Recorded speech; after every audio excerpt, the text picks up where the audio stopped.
Fuel shortages in temporarily occupied Crimea have significantly deteriorated, Krymsky Veter reported. In Sevastopol, the occupation authorities have announced strict new limits. Each vehicle or canister may receive no more than 30 liters of gasoline. Officials are framing these measures as a way to build up reserves, but in practice, the situation is only getting worse. The Kremlin-appointed Governor Mikhail Razvozhaev has claimed the restrictions are meant to stabilize gas station operations. However, videos from Sevastopol, Simferopol, and Yalta show kilometer-long queues, with drivers waiting for hours to get even small amounts of fuel. In many cases, stations are running out of gasoline before the day ends. Local telegram channels report that occupation authorities are engaging in deceptive supply tactics.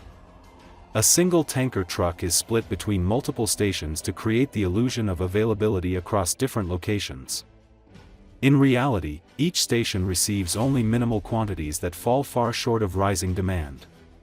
Simultaneously, a thriving black market has emerged. Offers to sell fuel in canisters at inflated prices are circulating online. This parallel trade further undermines the occupiers' attempts to project stability in Crimea's retail fuel market. Amid the worsening crisis, the number of residents leaving the peninsula is rising, with some reports describing it as a growing exodus. Meanwhile, Ukraine's strikes on Russia's energy infrastructure are inflicting massive damage on the Russian economy.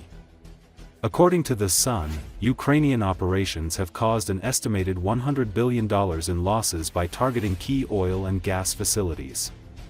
Military intelligence specialist Philip Ingram explained that Ukrainian precision strikes are hitting the heart of Russia's economic system.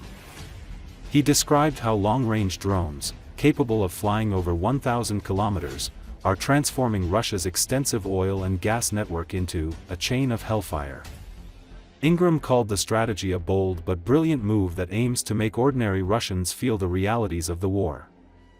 He added that these attacks are likely to trigger severe fuel shortages, putting significant pressure on the Kremlin's ability to sustain its military campaign against Ukraine. Before the full-scale invasion, energy exports accounted for about 40% of Russia's state budget. Even under Western sanctions, oil and gas still make up roughly 30% of the country's revenues.